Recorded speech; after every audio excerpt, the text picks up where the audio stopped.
is my slam time. Gonna bust up your behind. This is my slam time. Gonna mess up your whole mind. This is my slam time. Gonna bust up your behind. This is my slam time. Gonna mess up your whole mind. Hello and welcome at last to episode 11 of EWA. Apologies for the delay. We've had some health issues going on with the commentary team. We've had some technical difficulties. We've had all sorts going on. But we are here. We're in Albany, New York for Elite Wrestling Alliance episode 11. And as always, we have to thank Pulverize for their song Slam Time from the album Chaos Games. Get your copy in the description below. Thank you very much, Pulverize, for your awesome song. And as always, I am joined by my commentary partner, Emir Blackbane Costello. That's right, and for all those who are not here in Albany, New York, it is colder than a penguin's butt cheeks, but I'm looking to be warmed up by this EWA action.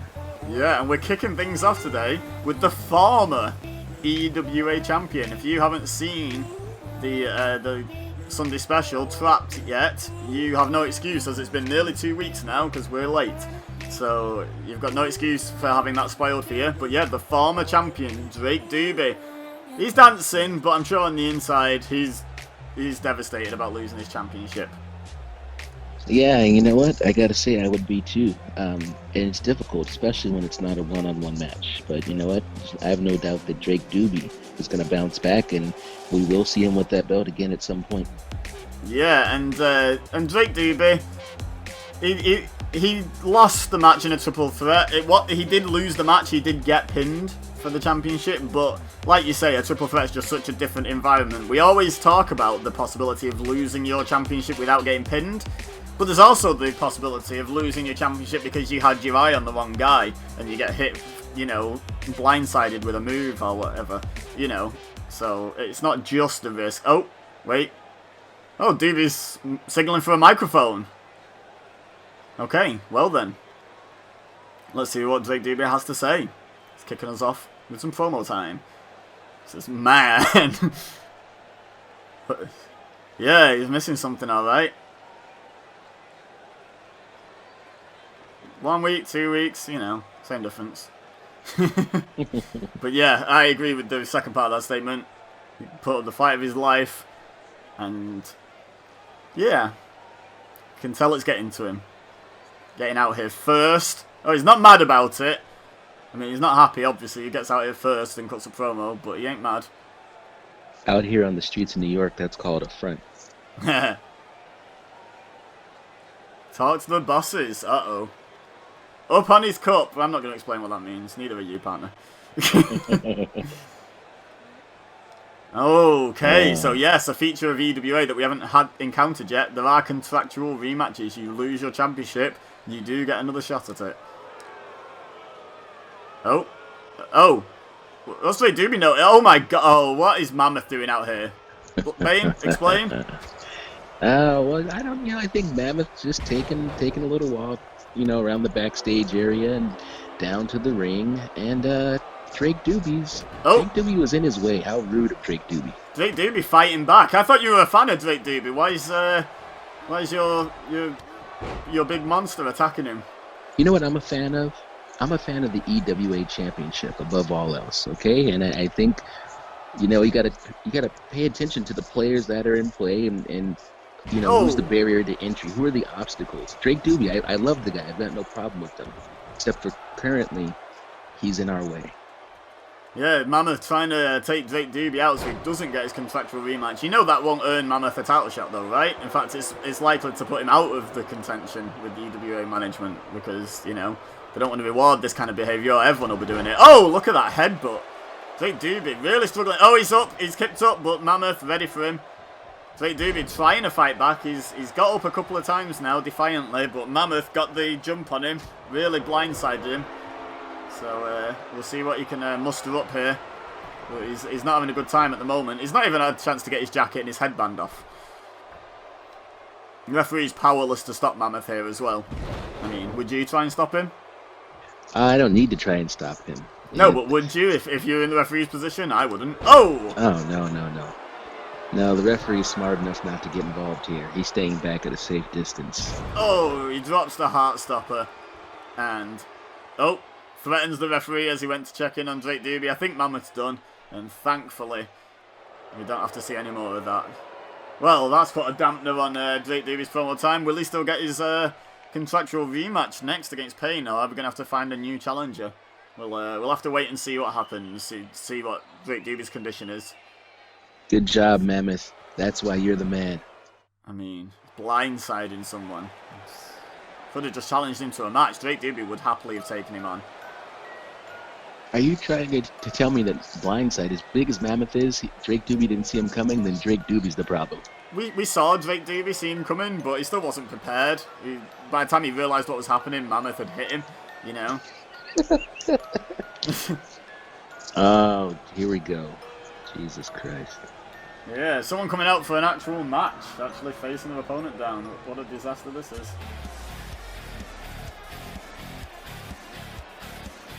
One Taylor Osborne. Come on, man. Get down to the ring. No, he's got to do his routine. We've discussed this, the superstition that a lot of athletes have, not just wrestlers. You know, this is the routine, the pre-match routine to get yourself luck, or to at least prevent bad luck.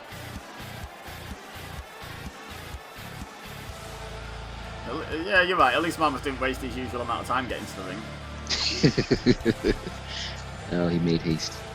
Yeah, he got there quickly. He can move when he wants to. He's such a big guy. But speaking of someone who can move when they want to, Taylor Osborne. Now, we do have something to address from Trapped. We had the 6-man Hell in a Cell match, and between your signings, the Coal Reapers, and Mammoth taking on Unhinged. And we ended up that match with Lancelot and Tornado on top of the cell. And EWA fans, they were a bit bloodthirsty. I didn't realise this, but they were a bit bloodthirsty. They were a bit disappointed that those two stayed up there. Tonight we are going to have a Hell in a Cell match between Tornado and Lancelot, where the only way to win, well, the only way to lose is to fall off or through the cell, which is just brutal, but that's the levels that this rivalry is going to. But before that, we have 2 more of the participants in that Hell in a Cell match going to go one-on-one. It was Taylor Osborne out here. Now, here comes his opponent, one of your boys, when the lights come on. He's not there. Where is he? He's taking his time, making Taylor Osborne wait. Oh, look at this. This is a different vibe from Derek Cole. When Derek Cole takes his time, it's because the crowd and the rest of the EWA universe, they really want to drink it in, you know? They want to enjoy every step he takes. This is interesting. He's got a scary look on, and I don't know, maybe being put inside Hell in a Cell changed Derek Cole a little bit. Maybe he's just stepping up the intensity. He's realised what the stakes are in this seemingly never-ending feud between yourself and Unhinged. I don't know, he's still got sort of that basic swagger to him. I don't think you can take that away from him. There it is, look at that. But there's a new level of intensity to him as well. The steak is Taylor Osborne, and he's about to be eaten for dinner. Oh, I see what you did there. Different kind of steak. This is the first time we've seen Derek Cole in singles action. He's always been teaming up with Lancelot since he got here to EWA, but as you said when you introduced them, you know, both accomplished singles competitors as well as a great tag team, you know, everywhere else in league format. But this is the first time we're going to see him in singles action here in EWA, so I'm looking forward to this match. This should be a good one. Yeah, it's important to note that Taylor Osborne doesn't have his brothers to hide behind in this match. Yeah, and likewise, Derek Cole hasn't brought Lancelot out. Mammoth's a bit busy focusing on Drake Doobie all of a sudden, it would seem. So, yeah, it looks like we're going to get a good, clean one-on-one match here. And good, clean enziguri there from Derek Cole to Taylor Osborne. Taylor's off to a slow start here. Look at Taylor Osborne on his knees. Not anymore, he's not. He got dropped on his head. Oh, look at this. That's There's right. a message for Taylor Osborne. Oh, but Oh, it may have cost him. Took his time, and now Taylor Osborne starting to roll. You've got to know when to do those sort of things. Look at, there we go, Taylor Osborne being like, this is how you do it. Doing a little cartwheel. But now Taylor's suffering repercussions. You've got to pick your spots when you're going to taunt your opponent in the middle of the match. Both men learning that the hard way early in this match. And look at Derek Cole catching the foot and then laying Taylor Osborne down with that big clothesline. Roll up though by Taylor early in the match, only gets a 1 count. Cheeky attempt to put the match away early.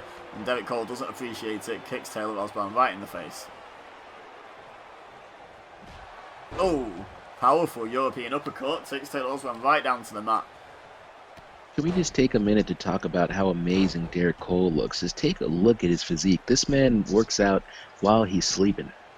I mean, it's impressive if he does. I've never heard of that one before, but yeah, definitely an impressive physique. And I'm just impressed with the new look. He usually comes down to the ring with his hoodie on, and you know, a lot of swagger with Lancelot. Different side of him here in this match. Hopefully, it'll benefit him. 1, 2. Oh, Taylor Osborne almost got him there with the cheeky signature Taylor Osborne pin.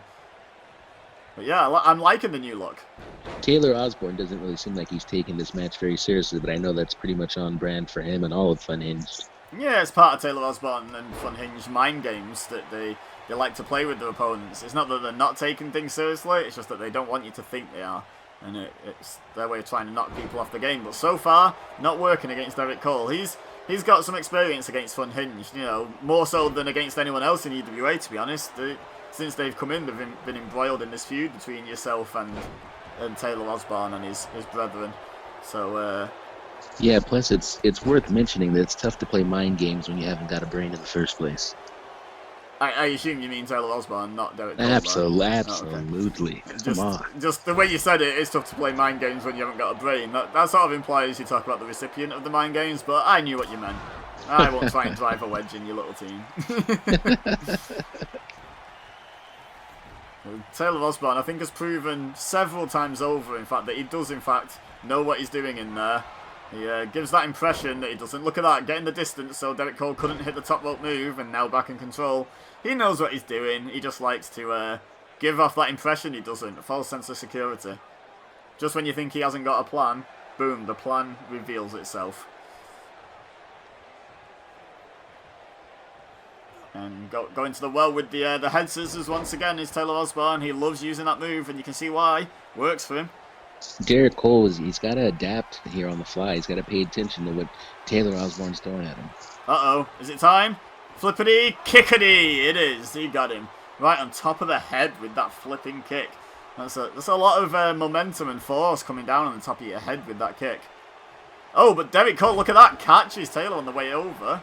Great reversal. Absolute power. The power of Derek Cole is completely underrated by his competitors here in EWA. They have to realize who they're dealing with. Oh! On the hardest part of the ring, I have to inform you. That's what that is, the hardest part of the ring. And Taylor Osborne just got his head driven into it with that springboard DDT. Impressive stuff by Derek Cole. So now they're fighting on the outside. Derek Cole thinks better of it, gets back in the ring, and maintains the advantage over Osborne. Good move by Derek Cole. Yeah, I think Derek Cole's interest here is making sure that he stays in the ring, doesn't get counted out, so he can pick up what's going to be a relatively easy victory for him. Oh, we will see about that. But good move there.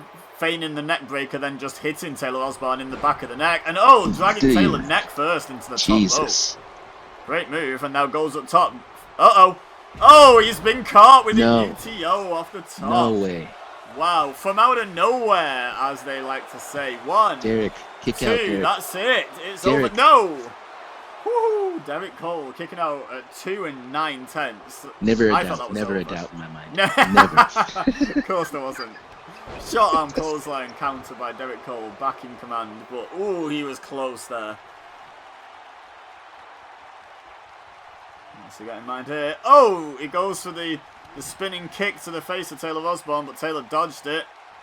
Oh, and a backbreaker to Derek Cole. A unique variant on a backbreaker. Derek Cole straight back up, but Taylor Osborne maintains the advantage with a suplex.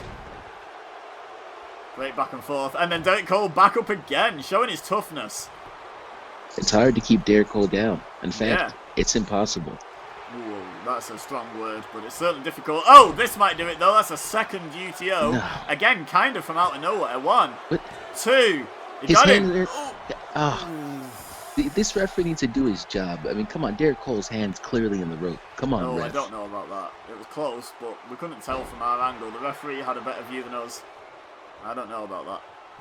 But he kicked out 2 UTOs. Impressive. Oh, Taylor Osborne called for a chicken wing. That might have been a mistake. Actually, announcing what you're going to do ahead of time. Just about heard him over the sound of the EWA crowd. Now, Derek Cole shout out to his brother in arms, Mammoth, with that elbow drop. Looked a bit like the Heartstopper. Yeah, I like the fact that the canvas said to Taylor Osborne, "Hey, don't worry, I got your back." Wow. Oh dear.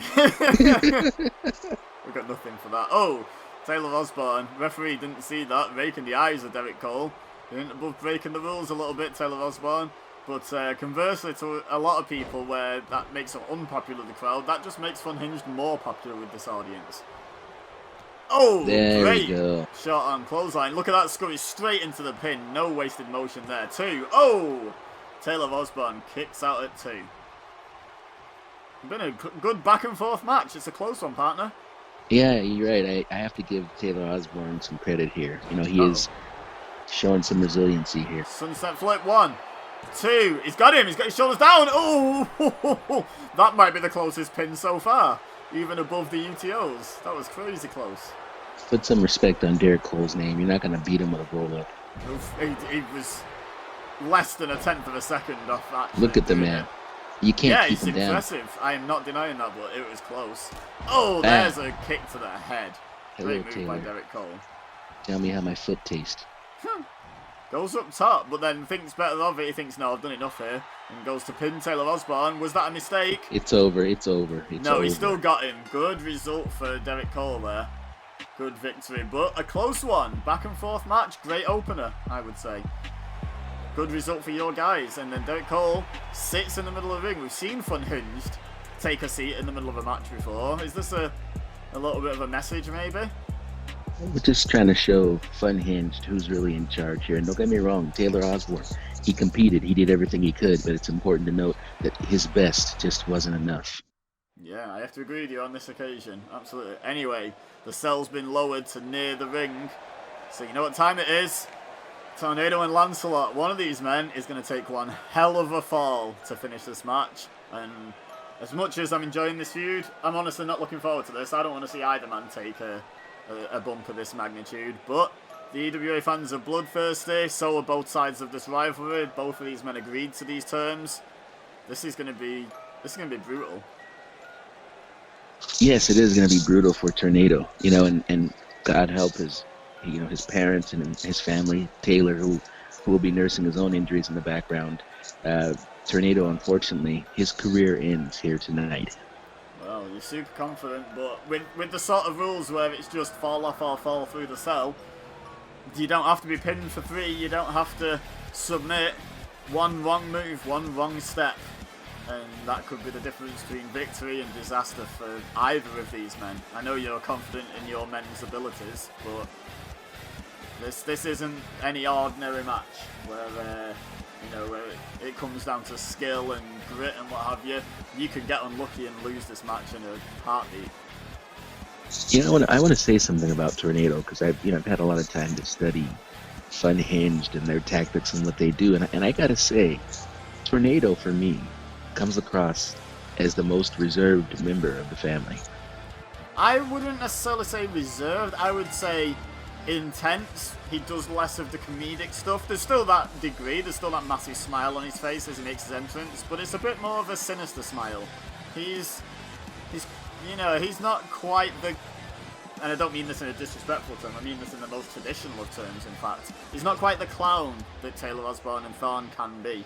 You know, they're playing up to the audience and having a good time and maybe trying to make a mockery with the mind games of their opponent, which is, where even before facepaint became a feature, the term clown, the traditional clown from clown school, You know, it's all about making a mockery of someone. Clown. Yeah, you're right. He's not quite the clown, but perhaps there's something he can do to make up for it. I see what you did there. Ugh. See what you did there. Look at him. Brush your teeth, Tornado. You know as well as I do, they ain't his real teeth. You know that's makeup as well as I do, or a mask, or whatever it is. I just know it's not his real teeth. Might even be a gum shield, I haven't got a clue. But no one's teeth glow in the dark, it doesn't matter how long you don't brush your teeth for. But yeah, Tornado's got like the most intense look and entrance and persona of the three in Funhinged, I would say.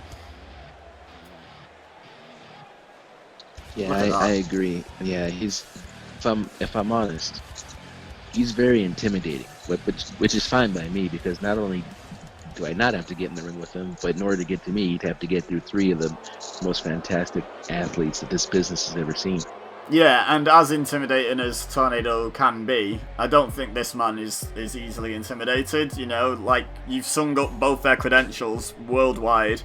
You know, this guy knows what he's doing. You know, you've picked well. I will give credit where it's due, absolutely. And again, showing a bit more than the usual sort of level of just swagger when they come out together. Showing a different side of both their games in their individual entrances, both their personalities. A bit more intense. They always look really cool, calm and collected on the way to the ring together, but when they come out separately, they sort of play a different mind game. And look at this. Maybe a little bit of a shout out to Tornado and his gestures during his entrance.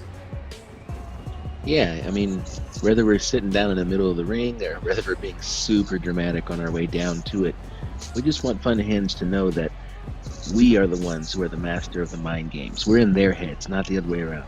And that's a big portion of this rivalry, has been the mind games. Basically since day one, where you started your little campaign against Funhinged at the commentary table. It's been all mind games with some physicality sprinkled in, but I think the physicality is about to get turned up to 11 here. Someone has to go off or through the top of the cage. And might I add, they have fixed the cage since Trapped. It's once again airtight. You know, there's no missing panels now. They're going to have to go through the side of the cage to even be able to get up on top of the cage. You know, this is going to be one hell of a fight. I'm so excited. I'm really thankful to EWA for booking this matchup, because Lancelot, he needs an opportunity to get some of his anger out, and Tornado is the perfect victim. Yeah, but look at Tornado getting the fast start in this match. He's taken Lancelot down to his feet, and we've seen this from Tornado before. This is some of the fun-loving element of Funhinged. He likes to tie his opponent up like a pretzel, and just let him think about it, then kicks him up the bum. That's sort of the most humorous side of Tornado's persona, really. You know, he's like you said, I don't think I agree with the word reserved, but the most intense and most least clown-like member of Funhinged, definitely. But he has his moments. Yeah, we're gonna have to have a talk later, Lancelot and I, about the fact that he let Tornado tie him up like that and then kick him in his bum. Yeah, I don't think he had a lot to say in the matter. I don't think he'd let him do anything. But look at these couple of front flip kicks from Tornado. Lancelot might want to stop catching that foot. It's not worked for him. But then again, you don't want to let a man kick you in the stomach either, so it's kind of a catch-22 for him. What do? Do you get kicked in the stomach, or do you catch it and get kicked in the head? It's not really a good option there, is there? No, and Lancelot, he's got to kick it in gear here. I mean, Tornado's been all over him, and this is not the way.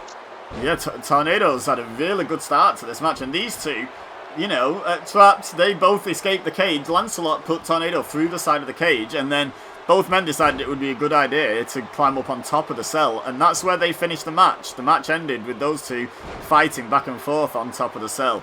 This time, the match will not finish with both men fighting on top of the cell. One of them won't be on top anymore. They'll have fallen a long distance. How tall would you say that cell is? The ring's, what, 3 foot, the apron? Then the men in the ring are 6 foot. So, and the halfway point is still a bit above their head. It's going to be 20 foot tall. It's a long fall. Yeah, 20 foot tall. So it's about, the cage is probably about 2 inches shorter than Mammoth. Let's talk about Mammoth for a second. Mammoth is the greatest big man this business has ever seen. I did notice him stooping when he was in there at Trapped, yeah, just to fit in under the roof, yeah, I noticed that. Exactly. But yeah, it's a hell of a fall for one of these men. I'm not looking forward to it. You know, as much as I think you and your guys could have conducted yourselves better with how you went about this rivalry, I don't want to see Lancelot take this fall. I don't want to see Tornado take this fall. It's not, you know, it's not what it's about to me. You know, it's about pinfalls in the ring and submissions in the ring. That's the tradition of pro wrestling. That's how you settle your differences. But this has escalated beyond that. And one of these men is going to be out of action after this match. There's no doubt about it in my mind. I've got some good news for you, partner, and I've got some bad news. Yeah, the good news is it's not going to be Lancelot. The bad news is it's going to be Tornado. Yeah. yeah. And that's the only reason why we've agreed to this match, because we know beyond a shadow of a doubt that Lancelot will be taking any falls. Not Lancelot. Off the cage, not a pinfall, nothing.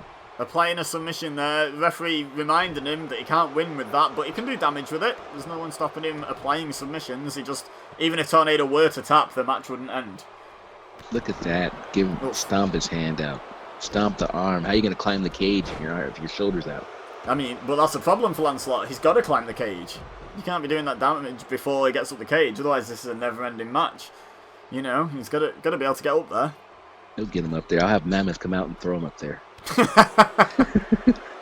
No, we don't want to see Mammoth involved in this one, thank you. We've already seen him stick his nose in some business he wasn't invited to tonight. Let's hope that's the last we see of him for this evening. Oh, European uppercut. Lancelot stumbling over the stairs, round the corner, but as Tornado follows him, oh, look at this, back and forth. Tornado slammed into the steps now. They're fighting on the outside, but they've not managed to break through the cage yet.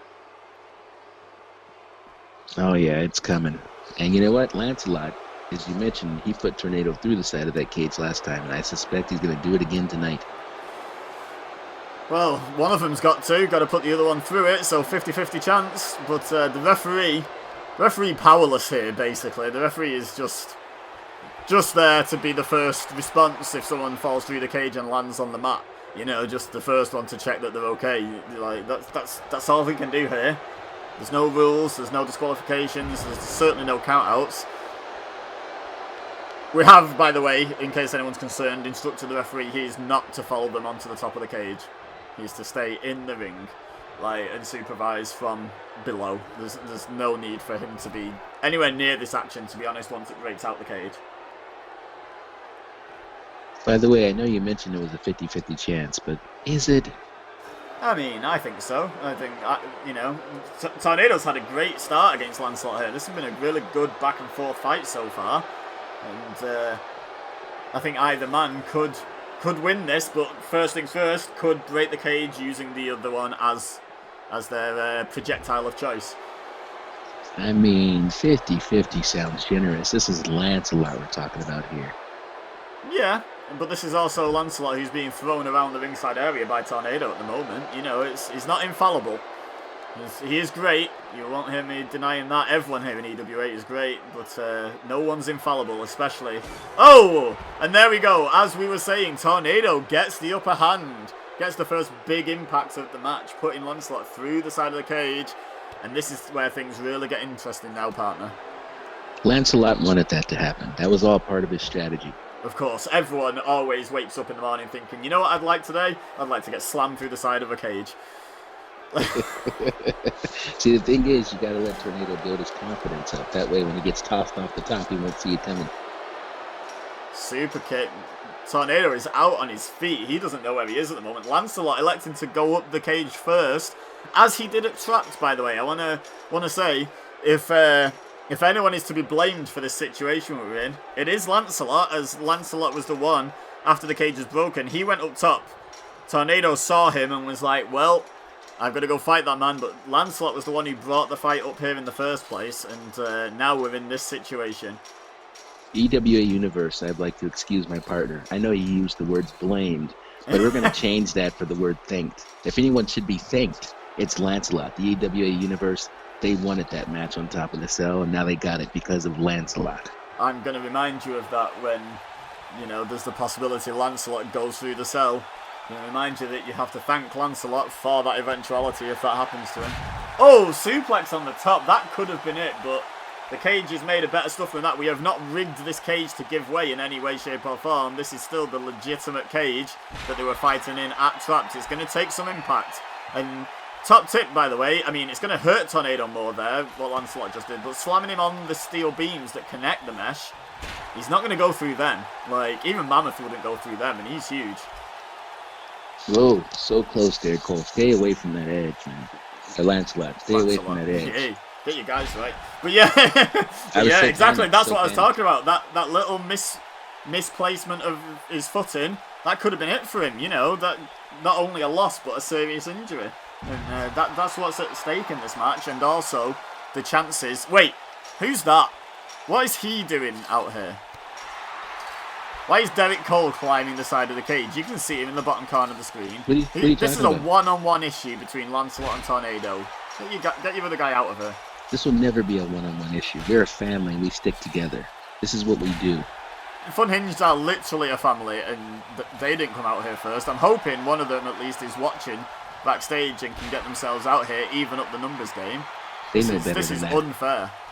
They know better than that. They're not going to come out here because they know anybody that comes out here is going to get their brain kicked in.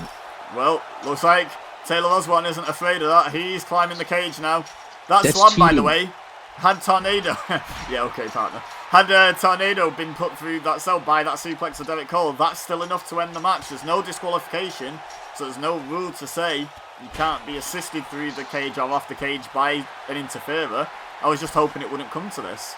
Taylor Osborne is cheating. This match is supposed to be between Lancelot and Tornado, and he's out here. He's got his nose in business that doesn't belong in. Hey, Taylor hasn't touched Lancelot yet. You can try and twist it. I know that's what you're going to do, but he hasn't touched either of the participants in the match. All he's done is prevented Derek Cole from interfering. Good on you, Taylor Osborne. By the way, if Taylor or Derek Cole go through, then yeah, it's going to be a travesty, and one of them is going to be out of action. But oh, there goes Lancelot. The first time Taylor Osborne touched him. I bet you wish you hadn't arranged for interference. Now, partner, let's get the camera off that. Let's not. He cheated. Look at Lancelot. You cheated first. But we're going to talk about what's coming up the next Sunday special now. It's going to be EWA Roulette. And we are going to introduce a new championship, the Roulette Championship. And all contenders for the championship will be determined completely at random by the spin of a roulette wheel. And to crown the first champion, we're going to have a roulette tournament where all the matches are determined by wheel spins. So, tonight, we're going to have the first roulette spin. So that's going to be a hell of a treat for everyone at the next Sunday special. It's going to be a crazy show. Yeah, I can't wait for that. It sounds like an amazing concept. And you know what? You got to hope that you are in the good graces of Lady Luck. Yeah, exactly. There's such an element of luck to being roulette champion. Like, you know, and when I say any match type, I don't just mean any one-on-one match type. The wheel could spin and say, oh, you have to defend against 5 other men. Like, anyway, first round match, the first one that we're going to reveal tonight. We're going to spin. As you can see, there's 51 match types. So you can't quite read them on the wheel, but it will come up with the result when it lands on one. We're going to have, wow, an elimination fatal 4-way tables match. So 4 men will enter, 3 will go through tables, and then 1 will advance to the second round. What a crazy match type, partner. That sounds amazing. I can't wait to see all those bodies going through the wood. Maybe we're going to have to keep Thorn held hostage somewhere backstage for that match. He's not going to be happy with that. But Thorn could well be in the match. We're going to spin the participants as well. So let's do that. We're going to spin all 4 participants. Let's find out what the first round match at EWA Roulette is. We're going to have Misery involved. Misery gets removed from the wheel, and we spin it again. Up next, who's it going to be, partner? Frost. Okay, Misery and Frost, 2 of the 4 participants.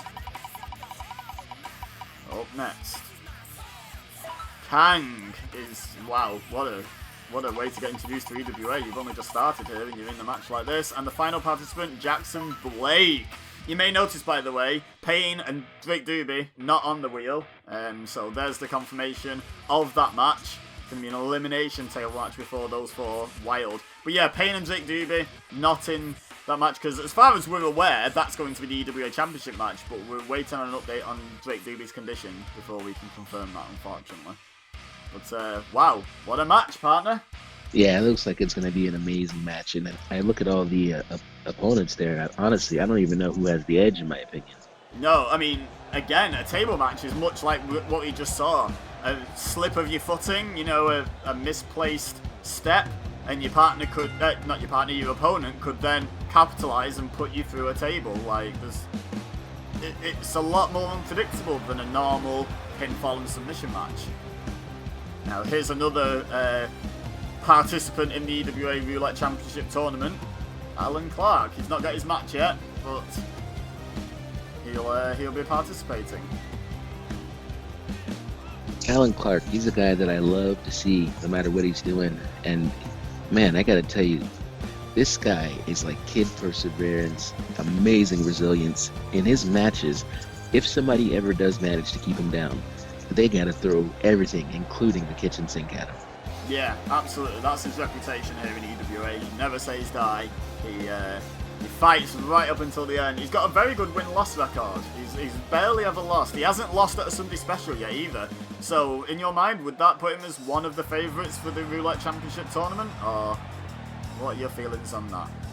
Not only do I think it puts him as one of the favorites, but if you're paying, you better watch out. I mean, Alan Clark, this man, he will not be put down easy by anybody. And he's fighting like that in these matches where the EWA Championship is not even a factor. Imagine how much harder he'll fight if he could be champion. That's true, and you know, depending on the medical condition of Drake Doobie, we may need a new challenger for the EWA Championship. I would say Alan Clark is a strong contender if not Drake Doobie getting his automatic rematch just yet. Partner. Yeah, on the way to the ring, it's one of your favourites. The world just got a little more beautiful, didn't it? I gotta say though, this is one of your favourites, and we saw what happened on the opening to the show to another one of your favourites. No one's safe here in EWA at the moment, it would seem. Yeah, that's how it goes. It's a dog eat dog, environment, and I think these guys all have respect for one another, but also they all want the same thing. They're all vying to be EWA champion, and when it comes down to that, it is every man for himself. Yeah, except your three dudes that team up constantly on people. I mean, come on now. But speaking of that, that's an interesting thing I want to approach. We don't obviously have an update on Lancelot either. Lancelot was on that wheel because that wheel was set up before that match took place. So both Tornado and Lancelot were on that wheel. Assuming he's able to be fit in time for Roulette, which he's got a few weeks to recover, and he is fortunate in a way that he fell into the ring, not off the side of the cell, so it was a softer landing than he could have had. But potentially all three of your guys might well be in that Roulette Championship tournament. What if they get drawn against each other? Or what if they win their first round matches and then in the second round come up against each other? What's the dynamic there then? There is no dynamic. We know what we want. We know who we want to be EWA champion. We know who our guy is. And at the end of the day, the guys in my group, they're not about the individual. They're about the plan. And they're going to do whatever it takes to make the plan come to fruition. No doubt about that. If the question ever gets raised of who gets the next shot and there's more than one of your guys in contention, it'll be interesting to see if they all agree with you there, partner. That championship gold can do funny things to teamwork. But we're looking forward to a triple threat match here. Partner, this is the third and final participant. We've got Alan Clark, we've got Shane Andrews, and now we've got Lee Toki. Three of your favourites outside of your little group, I would say, in EWA. I do love all these guys, especially the Golden Nightmare, Lee Toki. And wow, I don't even know in this match. I mean, Lee Toki is amazing, and he's super gyraty. And Shane Andrews is obviously the most beautiful thing I've ever laid eyes on. But if I had to pick somebody to just slightly edge out at the others in the match, I gotta say the heart of Alan Clark is not easily stopped. Yeah, but his knee might be. Lee Toki went straight for the chop block on Alan Clark. He avoided the attack from Shane Andrews off the off the bell, and instead got a shot on Alan Clark. We'll see if that comes into play. Not looking like it. That was a beautiful drop kick. You don't do drop kicks like that if your knee's in any way injured. Oh, look at that kick to the back of the head of Lee Toki. This is just an all-action triple threat right from the start. As soon as someone goes down, the other two start targeting each other, and just a constant. Look at this. Just a constant back and forth, taking on a different opponent every few seconds. Alan Clark taking a breather. That might be the smartest play here. Oh, but he waits for an opportunity and comes back in, but Shane Andrews, not fooled. Brains and beauty. Shane Andrews looked like he was going to go for some sort of kick, and he very quickly switched to a back elbow, and Alan Clark just couldn't make the adjustment in time. Yeah, dummied into the back elbow. Alan Clark outside the ring again, and Alan Clark... No scruples about this. This is a no disqualification match. And look at this, bringing a chair in. Alan Clark wants to win. And we've talked in the past about how pain, it's nothing personal when he nearly kills his opponents. It's just anything to win. I feel like that's the attitude here with Alan Clark as well. Win by any means necessary. And look at this, runs around Lee Toki, curves his run around Lee Toki to kick Shane Andrews again. And he may pay for that because Lee Toki now has the upper hand. And the chair, for that matter. It was the way Lee Toki just looked at him as he ran by, like, really, you gonna go around me? Yeah, he wasn't impressed, and now look what's happened. Oh, but look at this, small package. Oh, only gets a 1 count, does Alan Clark. Great wherewithal, though, despite having been hit with a chair a couple of times, to still think to attack Lee Toki with that inside cradle and try and win with Shane Andrews outside the ring. Referee's down now. It's not a fatal four-way, guys. The one in stripes is not an opponent. There's also no advantage, really, to the referee being down when you can already use weapons. Yeah, exactly. There's no...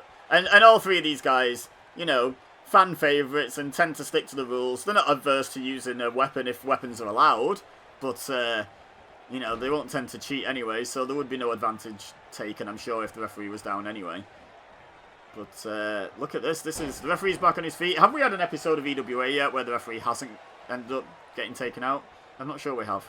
The referee takes as many bumps as is all of our performers here, but let's hope he's being paid a good sum and has great health insurance. Yeah, at least he doesn't have to take chairs to the head, though, like directly. That was a brutal shot to Alan Clark. And he's struggling to regain his composure and his whereabouts.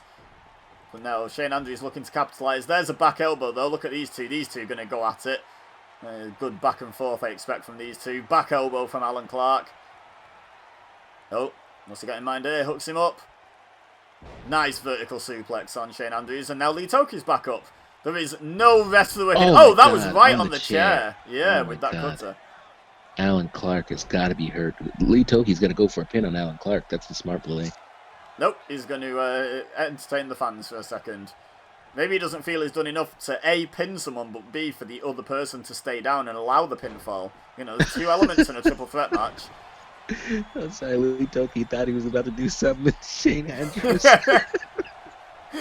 That's the thing with triple threats. You've got to have eyes in the back of your head. Absolutely. That's why I'm sure Drake Doobie's looking forward. Well, right now he's probably not thinking about it, but at the start of the show, Drake Doobie looking forward to a one-on-one rematch with Payne, wanting to only have to focus on the man in front of him. And now look at this from Alan Clark. I know I say nothing personal, it's just business, but this risks permanent injury to Lee Toki. Shane Andrews needs to get involved. Oh, he stamps on the chair. Yeah. Right on the throat. Alan Clark originally hit Lee Toki in his chest and remembered that Lee Toki has that armor. So he said, you know what? Let's get him somewhere where there is no armor. We'll attack his throat. Yeah, but man, attacking the throat. Good grief. But Lee Toki seemingly recovered, but maybe a little step off there. Maybe he'd have hit that springboard dropkick if we weren't having so much difficulty breathing. These guys are so tough that getting a chair stomped onto the throat affects the quality of their springboard dropkick. That's the level of toughness we're dealing with in EWA. If that happened to you or me, partner, that'd be it. We'd never be heard from again. By the way, those kicks to the face, Shane Andrews has kicked Lee Toki in the face multiple times, and he's kicked Alan Clark in the face multiple times, proving that as beautiful as he is, he doesn't really hold other people's faces in high regard. Yeah. But he's not sensitive about being hit in the face, he's not one of those where, oh no, not the face, and, Okay. Oh, wow, look at that. That could have backfired, but well played by Shane Andrews. He gave the chair to Alan Clark and then kicked it into his face. Oh, but now a roll-up from Alan Clark. This is wild. This is so much to call. Lee Toki already kicked out, but Shane Andrews would have broken it up. So I can't believe Alan Clark had the audacity to catch that chair and then be kicked in the face with it. yeah, like, I mean, that's how you would react, though. Someone throws something to you, you put your hands up and you catch it, like, and before he knew what he was doing, he had it kicked into his face. That was a great move by Shane Andrews, but bold, could have gone wrong. He calculated it well, and Clark didn't have time to adjust his strategy for suddenly having a chair in his possession. Which one is Alan Clark going to jump on? I don't know. Oh, he my takes a running jump at Shane Andrews. Yeah, he had the choice, and he decided not to go for Lee Toki. The form on that was beautiful. It's a shame we don't have replay here in EWA. Yeah. Oh, I thought Lee Toki. Yeah, Lee Toki is coming out. Oh, but both men out of the way. Lee Toki had been off his game since that shot to the throat. He's been a step behind.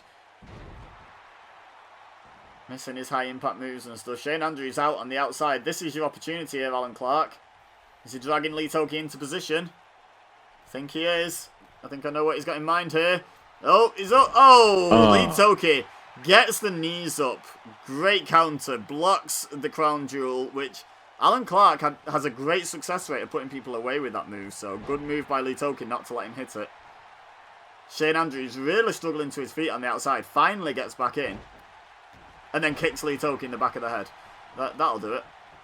Yeah, that's the eyes in the back of the head thing you've been mentioning. It's tough to see where all these shots are coming from. Yeah, he's lucky he didn't have eyes in the back of the head, though. He just got kicked in his eyes. That was a really good kick by Shane Andrews. Oh, Alan Clark's on the outside recuperating. That's wow. That's his signature move. I've just blanked on the name. It's called the bullet drop. My mistake. Wow. It's over. Shane Andrews gets the win. Alan Clark was just about back on his feet on the outside. You can see him at the bottom of the screen lamenting the loss. Couldn't do anything about that. Great win for Shane Andrews. And we were just talking about Alan Clark being in contention. If Drake Doobie can't go, well, now Shane Andrews has a claim, surely. I mean, yeah, and Shane Andrews, he's kept a claim. He's stayed in position to deserve a EWA championship match. And you just have a look at him. Can you imagine the belt around the waist of this beautiful man? I don't think anybody would complain about that. I mean, yeah, he had that blemish on his record. He looked to rectify EWA Trapped, and he picked up the win in quick order, if you remember, against Frost. So, yeah, he's on a bit of a streak at the moment. If Drake Doobie is not confirmed as ready to challenge for the EWA Championship, management have some thinking to do here. Okay, so now it's time for the third member of Funhinged to be involved in a match this evening. Here comes Thorn wearing his traditional 216 shirt. Yeah, I'm wondering how long is he gonna get away with that? Yeah, but Cody there's no can't be repercussions. Cody can't be pleased, but it's not like he can do anything about it. Thorne still has his number. Yeah, exactly. Like I feel like Cody's been taking his anger out on others because he's got to get back on Thorn before he can take it out on Thorn. Because Thorn, like you said, had his number when they met a couple of times in successive weeks a while ago. So it's a matter of biding his time, I suppose. But by the way, go on. I was just gonna say I've never noticed Thorn's eyes are smiley faces. That's a pretty cool detail. Yeah, I wonder if he was born like that. So his opponent tonight, Sam Knight, and let me tell you a little story about this guy. This guy only debuted a few weeks ago, and he's had a hell of a rough ride in EWA to start with. He debuted against Alan Clark. He then got attacked backstage by Cody and then had to face him the following week, you know, to stand up for himself, to maintain his pride and what have you. And now he's going up against Thorn, but this is of his own doing. Tonight we are seeing Thorn defend his trick and treat briefcase because he's not cashed it in yet, and because this is the fourth week, or well, would have been if this episode was on time, but we can't hold that against Thorn. This is the fourth show since he won the trick and treat briefcase. So he, as per the rules, he has to defend it. And the way we decided to do it, the way EWA have done that, they literally put a challenge board up backstage, and Sam Knight is that guy who is always one of the first to the arena, you know, and one of the last to leave. He saw that and he was like, yeah, sign me up. So he's currently without a win in EWA, but after this match could, in theory, have a guaranteed world title shot, which would be interesting. So let's see how this one plays out. It would be incredible, and that's the reason why you have to love EWA. I mean, it is a place that is full of opportunities. Yeah, there's more than one way to earn yourself a title shot. So far, we've seen a tournament to decide the first champion, where, you know, it was straight up who wins the most gets the title. We saw someone have a number 1 contenders match and earn a title shot that way. We saw someone beat the champion, earn a shot that way. And we've also seen the advent of this trick and treat briefcase, which is, you know, Thorn earned that briefcase, but now if Sam Knight beats Thorn, well, you could argue he'll have earned it, you know. So there's many, many ways to earn title shots in EWA. You know, like you say, the land of opportunity. When taking a look at Sam Knight here, Thorn is just all over him. He's got to find a way to get out of the blocks if he's going to really capitalize on this opportunity. Yeah, but Thorn's been on a real hot streak. He lost the first couple of matches he had in EWA, so he didn't make it to the finals of the tournament. But ever since then, he's just been on an absolute roll. He's been winning matches left, right and centre. I'm not even sure if he's lost since then. I would have to check the records, but if he has, he's maybe only lost one. And a couple of those victories won him this TNT briefcase, which he can use to gain himself a world title shot at any point, but he has to pre-announce it. It can't just be, you know, once the world champion's had a match, he can then come out and challenge him to another match. It has to be pre-announced. He can just dictate his time. So the way he's rocking and rolling right now, you have to imagine, if Thorn challenged for the championship, he may walk out with that belt, and I'm wondering what's delaying him from cashing in. I mean, you say that, but he's not the only one on a hot streak in EWA. The current EWA champion, Payne, I can confidently say, has only lost. What is Cody doing here? Oh my god. He just hit... Well, I mean, technically Thorn wins and retains the briefcase, but I don't think he'll be happy with that win. Where did he come from? I don't understand where he came from. Sam Knight just got thrown out the ring, and it was like Cody was already on his way, and just the timing worked out for him. But now Sam Knight rushing the ring. He's had issues with Cody as well recently. Cody dodges the attack by Sam Knight. Nice suplex. And wow. We were just talking about Cody picking his moment to get his revenge on Thorn. Well, he picked it well. It's working for him. Look at this. I thought he'd given up and moved on, but I'm wrong. This man has made a statement here tonight. Yeah, I don't think someone as animalistic as Cody can give up and move on while someone's got the upper hand on them.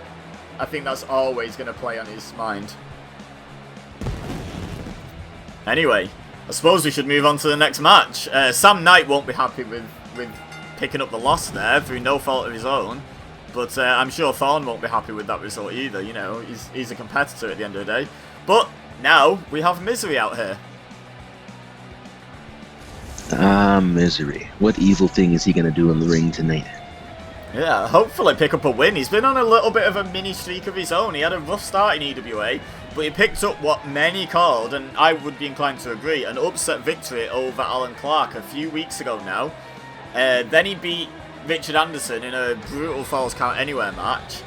He lost in a triple threat at Trapped, but wasn't the one pinned, I don't believe. Apologies to those watching if that's incorrect, but I'm pretty sure he wasn't the one who was pinned in that match. So he's kind of still on a bit of a streak here, so we could see something from him tonight. Yeah, I gotta admit, when he went over Alan Clark, I too was upset, as I have the utmost respect for Alan Clark. But Misery is making a case here and showing everybody why he absolutely belongs in EWA. Ah, but speaking of people that are on a hot streak, CJ has done pretty much everything but win the EWA Championship. He made the finals of the tournament to get into the Double Jeopardy match. He made the finals of the Double Jeopardy match and then got beat by Drake Doobie. He then beat Drake Doobie one-on-one to earn himself another title shot, which is in a triple threat. And in that triple threat, Payne beat Drake Doobie. He didn't beat CJ, so he's done everything but win the title so far in EWA. So certainly a force to be reckoned with. So we'll see if Misery's hot streak stands up to the challenge of CJ. And you have to wonder, after everything that CJ's done and accomplished in his, the short amount of time that EWA has been going on, if he takes a loss here, does that actually put a blemish on his record? Does that mean that he's taken a step back, or is he done enough to solidify himself no matter what? I mean, I would say it would take several losses for CJ to drop down the pecking order in fans' estimations. However, he has been in both EWA Championship matches so far in EWA history and come up short in both of them. So I think in terms of EWA management's perspective, he's going to need to put together a few wins before getting himself back into contention. Now, CJ, oh, look at this, straight for the strength display there, but Misery, little cheap shot there, I think went to the eyes, but it worked for him, and we know Misery's not above that. No, Misery's the kind of guy that's going to do whatever it takes to get the victory, whether it's within the rules or not. Yeah, he won't break the rules so far that he'll get disqualified, but he'll certainly stretch the referee's patience in there. And at the moment, he's got CJ grounded. CJ's having a bit of difficulty in this one early on. Yeah, I was going to say, speaking of stretch, he's got that arm hyper-extended on CJ. Yeah, and taking away that strength gain that CJ tried to display really early in the match, but then CJ busts out that speed. There's more than one facet to his abilities here, and there's more than one reason why he's been in both EWA Championship matches. He's almost a complete player, I would say. And CJ dropping an elbow straight into the heart of Misery. Misery looks like he's in a lot of pain. Yeah, I know as a big fan of Mammoth and his advisor, you're a fan of those elbow drops to the heart. And CJ busting out one of his own there, and it was a good version. You could tell Misery felt it. Now going for the nerve hold. What a classic. Just take a look at what CJ's doing here. All right, he's really set the pace of this match. It's nice and slow. It's calculated, and he's picking all his spots carefully. Yeah, Misery had the upper hand with that arm stretch before, but oh, nice moonsault, starting to come back into it. I was about to say, but ever since then, CJ's kind of, like you say, controlled the pace, but now Misery, look at this, with the ground and pound, is starting to come back into this one. It's been pretty even so far, I would say. Yeah, he got those shots in, and CJ, he was getting punched so quickly he had no opportunity to even try to protect himself. Knee to the face as well. CJ's been taking a beating on that face. If he's not careful, he's going to have black eyes like Misery's face paint. Look at this, Misery maintaining the control of the match. Oh no, CJ catches the kick. Misery's not happy about it. Oh, double axe handle straight to the face. And now this is CJ's time to try and build some momentum. And now he's going after Misery's face. Yeah, you can do it, I can do it too. Yeah, anything you can do, as the expression goes. Oh, ducks the clothesline and Misery catches his throat across that top rope. That's going to slow him down. And now, speaking of slowing him down, CJ now goes to the legs. It's always a good strategy, in my opinion. Whether your opponent's bigger than you, smaller than you, faster than you, stronger than you, it doesn't matter. Oh, the James drop from CJ. Kind of out of nowhere, actually. He's gone for the cover here. Well, yeah, it's one of his signature moves, but no, it's going to take more than that to put Misery away. Kick out at 1. But yeah, I would say going to the legs is almost universally a good strategy in a wrestling ring. Like I say, it takes away strength, it takes away someone's base, it takes away their speed, it can even hinder their technique if they're a really technical wrestler. I don't think there's a bad person to go after their legs. Oh my goodness. Devastating. And now goes for the pin. No, Misery's other leg, the one that CJ didn't hook, was under the bottom rope and the referee spotted it. We have a great referee here in EWA. We always joke about how many times he gets taken out in matches and admire him for his toughness, but he also doesn't really miss many tricks.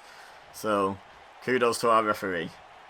CJ, he's doing almost everything right, but he really has to turn up his ring awareness. This match could have been over if he knew where he was. Oh, look at that knee. It just buckled Misery's legs underneath him. And now look at this combination. Right, left, right. Another right to the back. Misery struggling. I think he was trying to crawl away from CJ there. And I don't blame him. Because here comes another James drop. Such aggression out of CJ tonight. I mean, he's wrestling like he's pissed. Yeah, I mean, Misery was keeping pace early on in the match. But CJ's really turned it up a gear. In this sort of second half of the match. But Misery showing he's tough. He's kicking out at 1 again of another James drop. It's going to take a lot to put him away. I think this is how he's started building up victories, is just through his toughness. Oh, and you're going to need toughness after you get kneed in the ribs like that. That affects your breathing. That's not what you want affecting. And Misery trying to mount a bit of a comeback here against CJ. Can he do it? I mean, he can try, but... Oh, there's the Sleepmaker. CJ's put pretty much everyone away with that. What a great move. And Misery kicks out at 2. CJ has pinned former EWA champion Drake Doobie with that move. He's also pinned current EWA champion Payne with that move. And Misery just kicked out at 2. Great toughness by Misery. Misery is tough, but he's having a hard time matching CJ's pure aggression tonight. Yep, I mean, CJ, for the size of him and the look at this athleticism. He's a lot quicker than you would probably expect from him. He's quite often first to the punch and first to the grapple. There's another nice elbow drop from him. But yeah, he's deceptively quick, I would say. He looks like a power guy and a brawler, but he's also got that athleticism and that speed to his game. And look at this martial arts technique as well. He really has got it all. I think it's only a matter of time before he's an EWA champion. I agree, and that's what makes it tough when you're going against a guy like CJ, because as you can see, he's quite a bit bigger, beefier than Misery. So when he punches, it hurts a lot more. Uh-oh, we've seen this from Misery before. He started busting this out, and he started picking up wins. That's a great move from my Misery. High impact, dropping CJ right on his face. Doesn't go for the cover.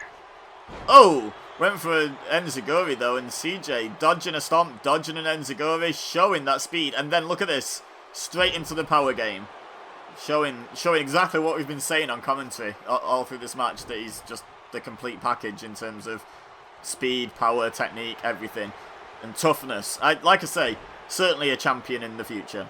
But I want to talk to you about that. We've just announced that we're going to be crowning a new champion in EWA, the EWA Roulette champion. Oh, there's the Sleepmaker.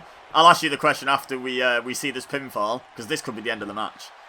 I think it might be. Oh, 1 count. Oh my god.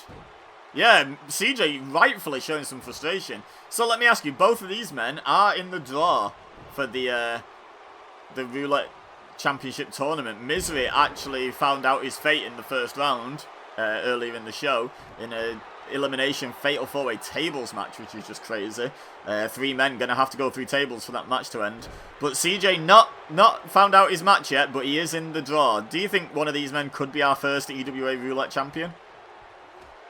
I mean, yeah, I think it could be CJ, and I'm not taking anything away from Misery, but I think Misery right now in this match is amazing as it is that he's been able to kick out. He's trying to survive. CJ's been on the attack. I mean, he's trying to rip Misery apart. I think he could run through the whole competition.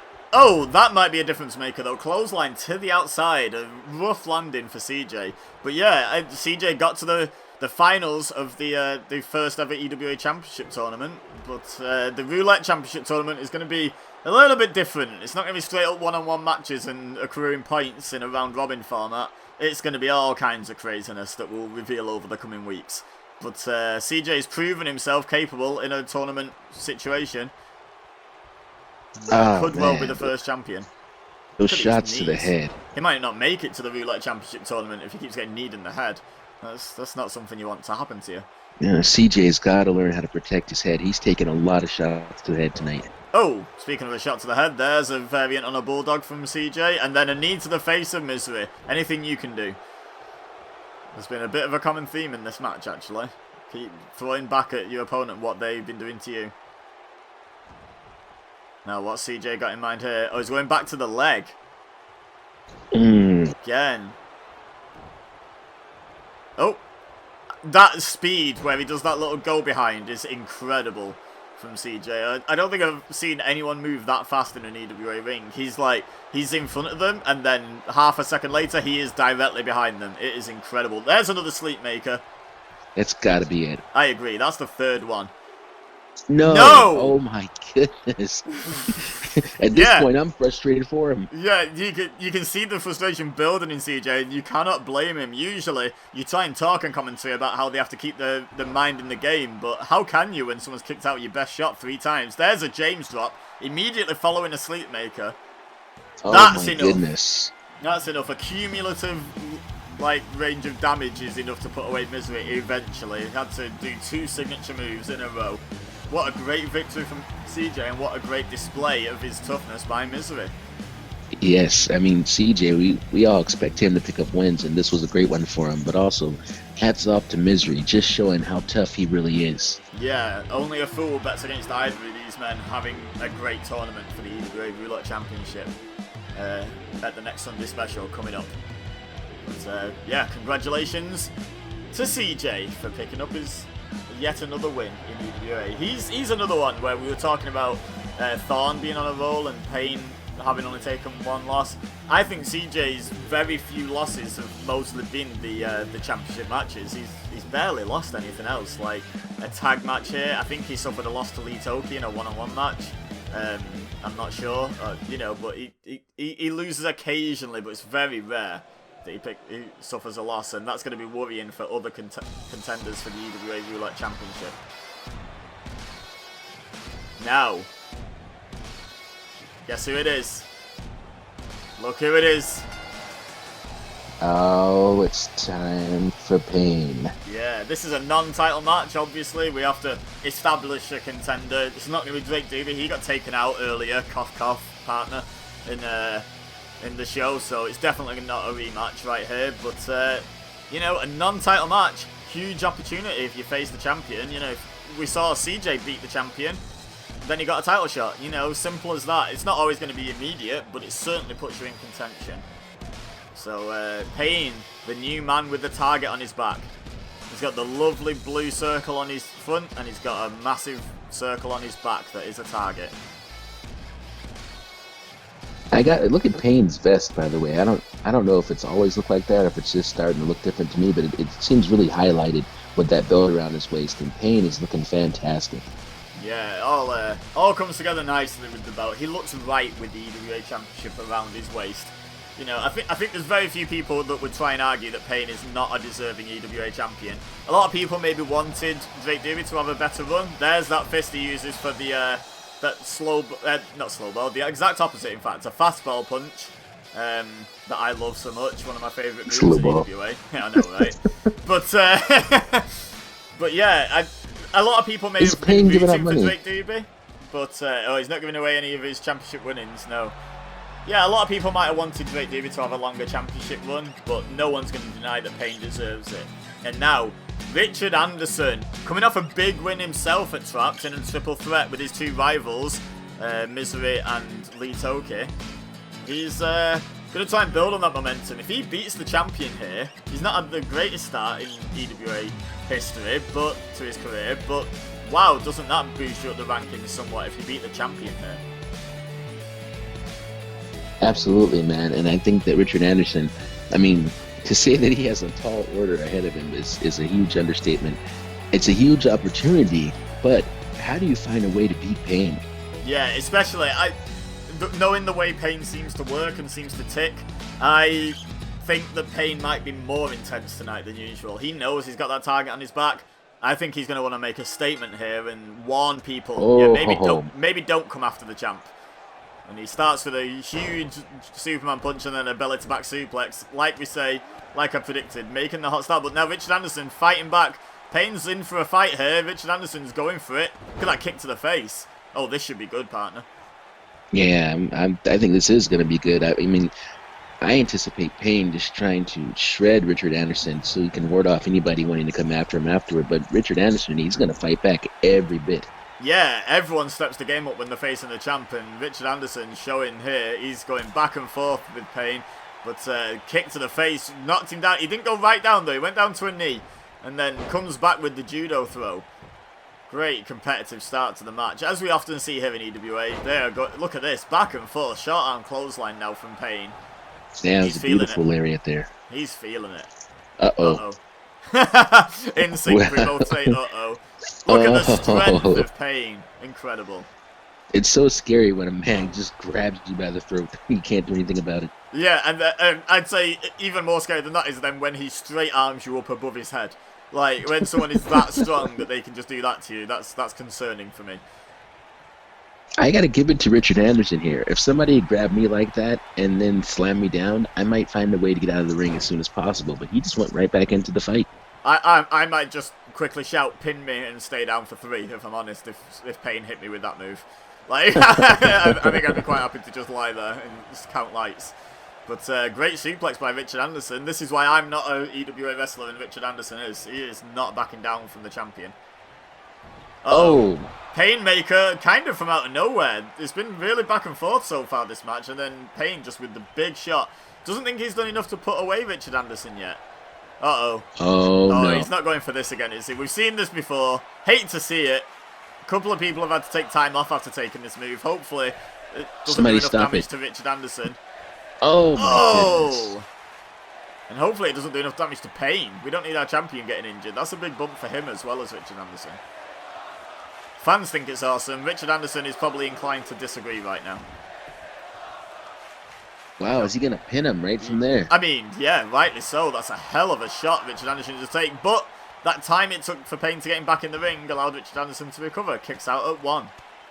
By the way, how much does it hurt Richard Anderson's back to have to kick out after that? Yeah, I mean, not as much as the superplex did. I would hazard a guess. Oh, kick to the jaw. Goodness. Heel to the jaw. Heel wins every time in that encounter. And now look at this ground and pound from Payne. He's like a shark that smells blood. Anderson's down, he's in trouble, and this is where Payne really switches it up. Richard Anderson, just dumped out into his back. Jesus Christ. I always say with Payne, it's nothing personal. He just knows what he has to do to pick up a win in EWA, the highest level of competition out there. But hard not to take it personally when someone keeps throwing you onto the very thin mats on the outside from such a great height. This man's got no class. Oh! Richard Anderson baited Payne back into the ring there, and it paid off. He got a German suplex off, and now he needs to start building some momentum, but Payne says, nope, not going to happen. Not that easily. Not on Payne's watch. Oh, he went for a Superman punch of his own. Payne just basically said no, kicked him in the gut, and then stomps his face into the floor.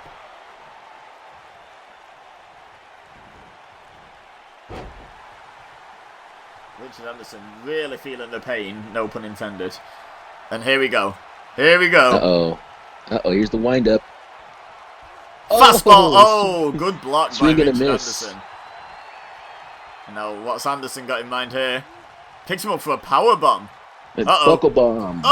Into the corner. Yeah, a buckle bomb right into that top turnbuckle.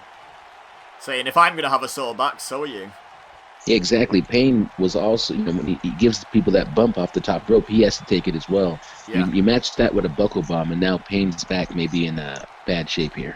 We talked about Payne's strength before. Look at this. It takes a lot of strength to do a big swing on someone, especially someone bigger than you. Payne definitely outweighs Richard Anderson. And great strength there and great technique by Richard Anderson. But Payne, not as impressed as I was. And Richard Anderson wisely dodges that Superman punch, but doesn't dodge the grab by the throat.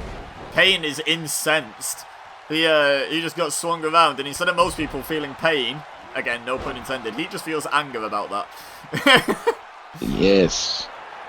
There's been an absolute tear since that big swing. That might be the biggest mistake Richard Anderson ever made.